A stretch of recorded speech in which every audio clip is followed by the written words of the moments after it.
Thank you for that introduction. It's great to be back. I left York in 2016, and I actually came up on the Tuesday night a couple of days ago and worked from the library yesterday in the studious buzz zone in Harry Fairhurst, where I used to do my all-nighters. And I was surrounded by students who, a couple of them were asleep, a couple of them were talking about salvos. So nostalgia was real. I couldn't quite believe it. But yes, it's great to be back and great to be talking about an issue that I really care about and I feel like I've very much gone on a journey with since I left York in 2016. So as mentioned, I work at Mind. We're the mental health charity. We're the biggest mental health charity in England and Wales. I'm going to give the clicker a go. And we're here to make sure that anyone with a mental health problem has someone to turn to for advice and support. And what that means in reality is that we do things like provide information for people who are struggling.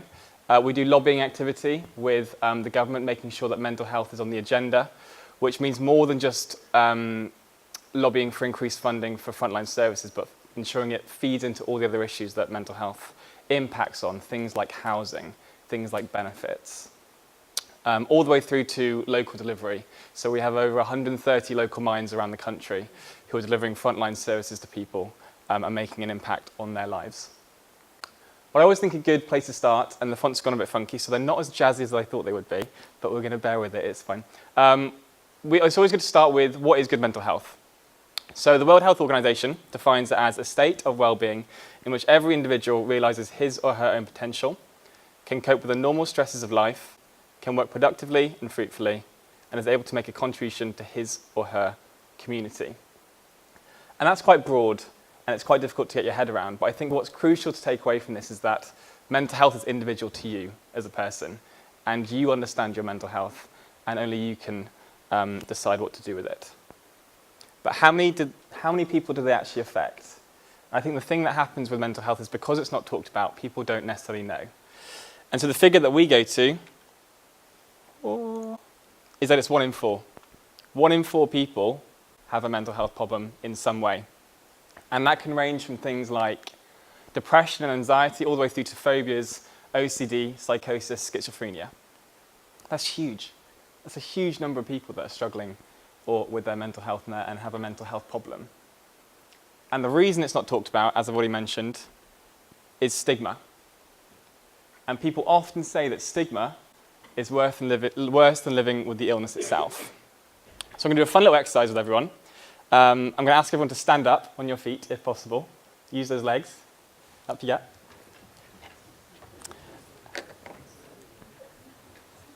And what I want everyone to do is imagine that you have a mental health problem. You might have depression. You might have anxiety. You might be struggling in some way. This is all an imaginary exercise. And then what I'm going to do is read out a number of scenarios that you can then respond to by either standing up or sitting down. So first scenario, you're at a family wedding.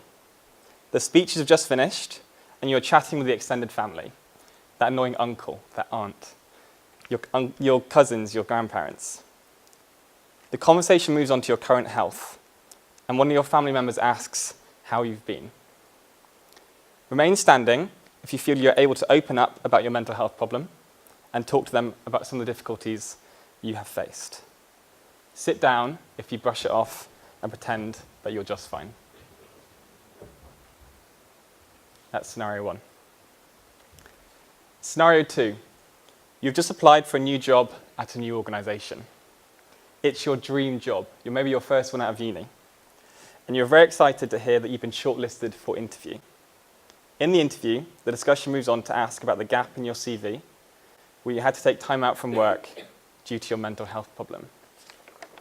Remain standing if you feel able to openly talk about why you have that gap in your CV because of your mental health problem and your mental health struggles. Sit down if you decide to make up another reason.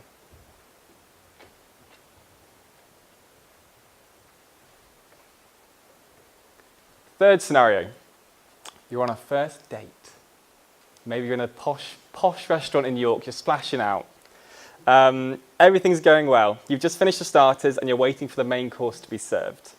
You've decided that you'd quite like to see your date again as things seem to be going well. Hey. The conversation moves on to your mental health and you discuss a TV program that has recently been on about this. Remain standing if you feel you are able to open up about your mental health, and let the other person know about your experience. Sit down if you say nothing at all. You can all sit down now. I think that exercise is really interesting and shows that actually, for different people, talking about their mental health is more difficult. And even though it's a theoretical scenario, I think it really easily demonstrates the stigma that still exists in society.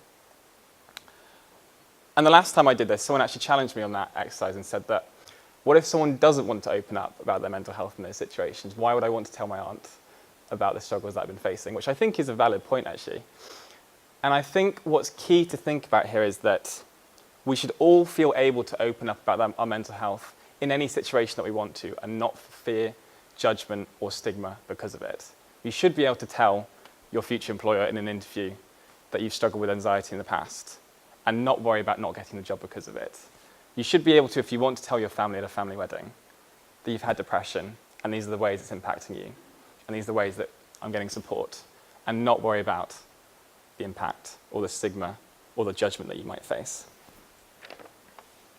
But what does this mean in the work context? How does mental health play out? I think this conversation has been improving and changing quite a lot over the past few years. We know that the royal family getting involved in this, Prince William and Prince Harry, talking about their mental health openly, has sparked a conversation nationally. And workplaces are starting to pick up on that. So I work in the Workplace Wellbeing Department at Mind. We started off 5 years ago with 3 people. We now have 50 people, purely because the increase in demand from employers on this topic. They want to do something, they want to look after their employees. But what does that mean in reality? What human impact does caring about your employees and their mental health actually have? So this is a quote from John Binns, who's a former partner at a large-scale consultancy firm. He now works for City Mental Health Alliance. I'm just going to read it out. I know from first-hand experience what it can be like to suffer from depression and heightened anxiety, and be afraid to speak out at work for fear of what others might think. This led to in my case, to having a complete breakdown, being off sick for 3 months, and being in a psychiatric hospital for 3 weeks. I now know if I'd got help much earlier, much of what I suffered could have been avoided. My experience even back then was that people at work were much more supportive than I expected after the crisis. I think that shows what the impact that stigma at work can have. John didn't feel able to open up about what he was going through, and people do go through struggles whilst at work and in their lives. That happens a lot, but because he didn't feel able to open up about it, because he kept it internal, because he didn't necessarily get the help he needed, it got to the point where he ended up in hospital. And that's not to say that if he had got support, that wouldn't have happened, but evidence shows time and time again that talking about it and getting help, getting support, can make a huge difference. Another quote. Just over a year ago, I could barely leave the house, eat or sleep because of health anxiety. I was trapped in a seemingly never-ending cycle of negative thought and worry. Starting work, getting into a routine, and finding the right kind of support were the things I needed to begin feeling better. Today, my health anxiety is under control, and I'm able to enjoy life again in a way I didn't think I would ever be able to. So that's actually me. So I finished in York as president in 2016, and I faced this chasm of life in front of me about what do I want to do with my life, what do I want to do with my career, where am I going, how do I fulfill my potential? And what I realized I'd done since childhood, so I had cancer when I was younger, and that's not because of the lack of hair, that's just a genetic trait, unfortunately. But I had cancer when I was younger, and I think what had happened is I'd thrown myself into things since, and I'd buried all these emotions and these feelings and these anxieties that I'd had. And so my time as president at York was incredibly stressful. It was high anxiety, high impact, lots going on. And then when I finished, and I had lots of time on my hands, and I had the whole of my life ahead of me, I think that's where it all kind of came tumbling back on me in a way that I'd never thought could happen to me. I was president of the Students' Union, I'd done really well at uni, I got my 2-1, I had loads of prospects ahead of me. And yet I got to this point where I was so concerned about, it sounds so bizarre thinking back, but so concerned about my digestive system and my throat that I got to the point where I could barely eat. I could barely leave the house. I couldn't even contemplate trying to get a job. And I tried to get help, and I was quoted that I needed 6 months. I had to wait 6 months before I could get any counselling. So the whole thing was real bad. But what happened was I saw a job advert from Mind, and it was for a program support officer in their workplace wellbeing team. And it was my dream job. And not only that, but I knew that if there was an employer that could support me through what was going on, it was the biggest mental health charity in the UK. So I made my way down to the interview. I couldn't eat the whole morning. I was too stressed out to eat. And as soon as I got in that interview, my mind cleared and my anxieties went away, and suddenly I had something else to focus on than the anxieties that had kind of been building up for me and taking over my life. And I got the job. I somehow got the job. And moving down to London, starting the job, immediately being open with my employer about what I was going through, had a huge impact on me. And being able to then get the support I needed through my employer and having that purpose, other than just focusing on my anxiety, had a huge impact. And I hope what my story shows is that not only should work be a place where your mental health problems don't get worse, but it should be in a place where it can help you thrive. It can be more than just a place where you don't get stressed out, but the purpose that it gives and the communications that you have with people and the relationship that you build can improve your life, and they should do. So that's the human angle. What is mental health actually impacting on employers and the economy UK-wide? So thriving at work, dodgy fonts, but thriving at work was a report that was government commissioned, and it was released in 2017, and it was written in part by our CEO, looking into the impact that mental health has on the workforce. And what they found out was that 300,000 people are leaving work each year because of poor mental health. That's a huge number of people that are leaving the workforce, not contributing to society, not contributing to organisations, because they're not being supported. Beyond that, what's the cost? A lot. Absenteeism, 8 billion. That's when people don't come to work because they don't feel well enough to.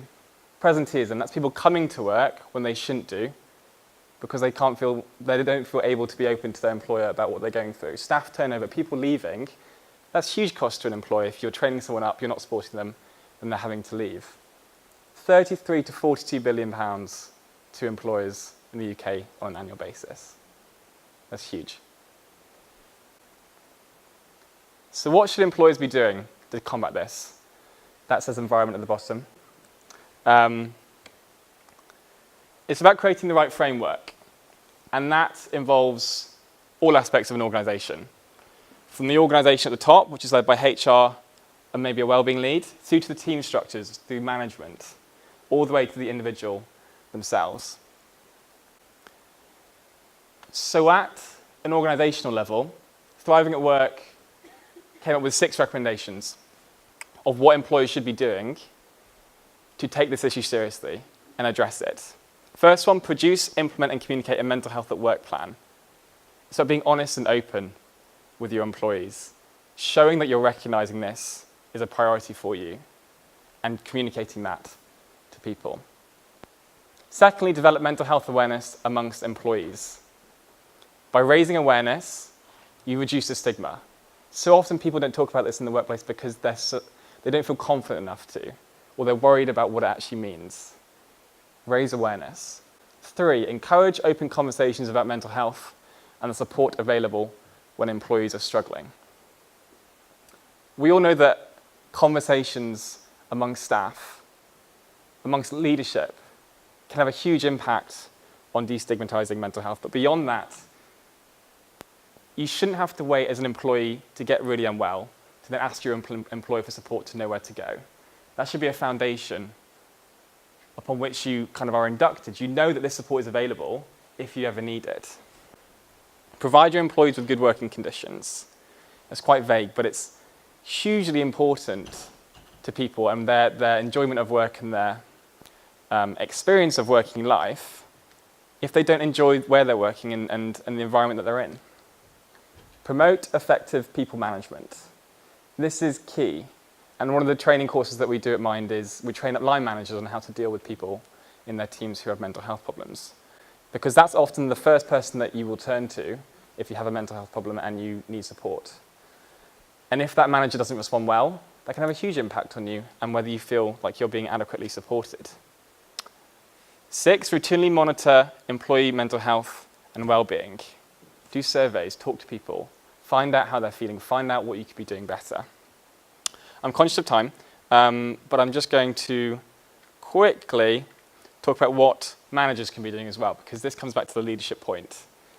And leadership when it comes to mental health in the workplace is huge because it's a taboo topic, and people need to take the lead in talking about it and addressing it. So what can managers be doing? Building confidence on mental health.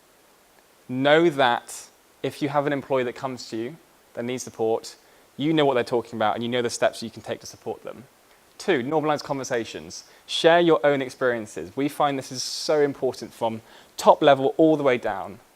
If you're talking about your mental health problems, you legitimize it and you help employees feel able to talk about theirs as well. Have a healthy working life balance. You need to set the example as a manager. If you're staying until 2 in the morning, your employees feel like they need to stay until 2 in the morning. If you're sending emails at 2 in the morning, they think they can do that as well, and then they should be checking them. We have a policy at Mind where you only email between 8 a.m. and 8 p.m. Point blank. No other emails. Treat people as individuals. It's about recognizing their own troubles, their own struggles, and supporting them through it on an individual basis. It's not a one-fit model for everyone. Embed employee engagement. Create opportunities for coaching, learning and development. Promote positive work relationships. Reflect on successes and what is working well. So I'm going to finish there, but before I finish, there's a slide where I said just some general thoughts from me. Having entered the workplace 3 years ago, I was in your position 4 years ago, on what I think are hopefully some useful bits of advice to consider in the next stage of your journey. So one thing I've really struggled with in the past few years is that I felt the need to find my dream job immediately and get on that career ladder and be where I wanted to be really quickly. And I think it's taken me a few years to recognize that your career is long. You don't need to be where you want to be at 22. And it's not going to happen. And that's fine. So when I first started at Mind, I was running around trying to do everything I could and burning myself out and having an existential crisis on the way into the work every day, mate, because I didn't know if it's what I wanted to be doing. But your career is long. Don't get stressed about it. Secondly, don't compare yourself to each other. I had friends who landed that dream job immediately, earning 50K every year. And it's hard not to look at them and think, what have they done? What have they got that I haven't got? It's not worth it, because they're taking a different path, and who knows where you're going to end up in a few years' time. It's about what you're enjoying, what you're passionate about, and where you're trying to go. One thing I've found really helpful, and as made me hopefully, I think, stand out in the workplace, is being confident enough to make suggestions in workplaces that I go into. Just because you're new doesn't mean that you don't have a great idea. And I think being confident enough to say, not sure why it's working like that, how about we do something like this? You're a fresh pair of eyes. Use them effectively. Fourthly, don't undervalue the friendships that you make at university, and therefore the work-life balance that you have when you start work.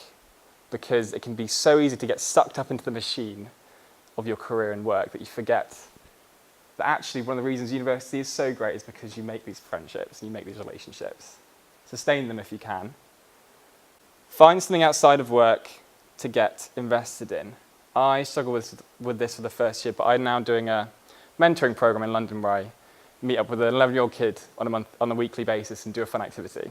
And that's the best part of my week every week. And it makes me a better worker because I have something else to think about and take my mind off the stresses. Second to last, get involved in stuff at uni. Obviously you're here, you're involved. But it's the reason I think I got to where I am and the job that I'm in. And lastly, be kind to yourself. You're going to go on a journey over the next 10 years, and it's going to be exciting, but it's going to be tough at times. try not to be too hard on yourselves because you're going to get where you want to be. It's going to be fine. So that's all from me. I've really enjoyed coming back. I've got to shoot off to a train because I'm flying to Sri Lanka this evening. It's all a bit stressful. I don't learn my own lessons. But thank you so much for having me. I really appreciate it.